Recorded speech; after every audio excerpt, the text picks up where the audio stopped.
വിവാഹ പാർട്ടികൾക്കിത് സുവർണാവസരം. Ladies gents kids വിഭാഗങ്ങളിൽ കിടിലൻ കളക്ഷനുകൾ. മനസ്സിലുണ്ടോ മാക്സിലുണ്ട്. Opening shortly at Valanchery. Pattambi government ഹൈസ്കൂളിൽ സ്റ്റുഡന്റ് പോലീസ് കേഡറ്റിന്റെ ക്യാമ്പ് സമാപിച്ചു. മുഹമ്മദ് മൂസിൻ MLA സമാപന സമ്മേളനം ഉദ്ഘാടനം ചെയ്തു. പട്ടാമ്പി ഗവൺമെന്റ് ഹയർ സെക്കൻഡറി സ്കൂളിലെ സ്റ്റുഡന്റ് പോലീസ് കേഡറ്റിന്റെ നേതൃത്വത്തിലുള്ള ത്രിദിന ക്യാമ്പാണ് ആരംഭിച്ചിരിക്കുന്നത്. ക്യാമ്പിന്റെ ഔപചാരികമായ ഉദ്ഘാടനം മുഹമ്മദ് മോസിൻ MLA നിർവഹിച്ചു. പുതുവത്സരാഘോഷങ്ങളുടെ ഭാഗമായുള്ള കേക്ക് മുറിച്ചായിരുന്നു ക്യാമ്പിന്റെ ഉദ്ഘാടനം നടത്തിയത്. സ്റ്റുഡന്റ് പോലീസ് കേഡറ്റ് എന്ന് പറയുന്നത് നമ്മുടെ അഭിമാനമായിട്ടുള്ള ഒരു പദ്ധതിയാണ്. പ്രകൃതിയെയും പരിസ്ഥിതിയെയും സംരക്ഷിക്കാൻ മറ്റെല്ലാ മേഖലയിലും ബോധ്യമുള്ള ഒരു തലമുറയായി വളരുക എന്നുള്ളതാണ്.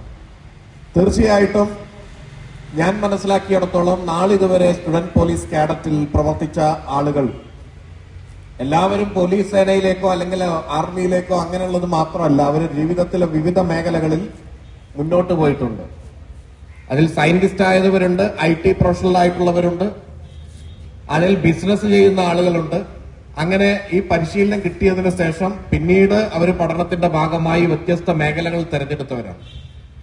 അങ്ങനെയാണെങ്കിലും SPCയുടെ ഭാഗമായിട്ടുള്ള കുട്ടികളെ സംബന്ധിച്ചിടത്തോളം അവർക്കൊക്കെ മറ്റുള്ളവരിൽ നിന്ന് ഒരു വ്യത്യാസമുള്ളത് SPCയുടെ കുട്ടികളായിരുന്നു എന്ന് അറിയുന്ന രീതിയിൽ ഒരു ചിട്ടയോടെയുള്ള ഒരു ജീവിതം നമുക്ക് പരിശീലനം കഴിഞ്ഞിട്ടുള്ള കുട്ടികളിൽ കാണാൻ കഴിയുമെന്നുള്ളതാണ്.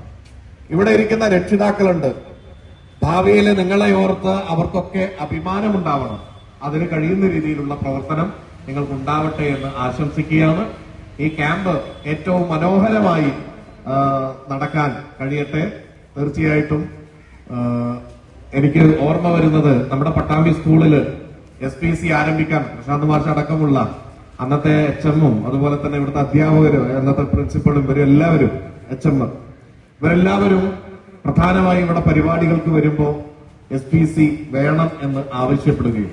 ചടങ്ങിൽ വാർഡ് കൗൺസിലർ സുരേഷ് അധ്യക്ഷനായിരുന്നു. പ്രധാനാധ്യാപിക ഗീത, പ്രശാന്ത്, PTA പ്രസിഡന്റ് ഗോപാലകൃഷ്ണൻ, സമീറ, സുദിന, ലത തുടങ്ങിയവരും പങ്കെടുത്ത് സംസാരിച്ചു.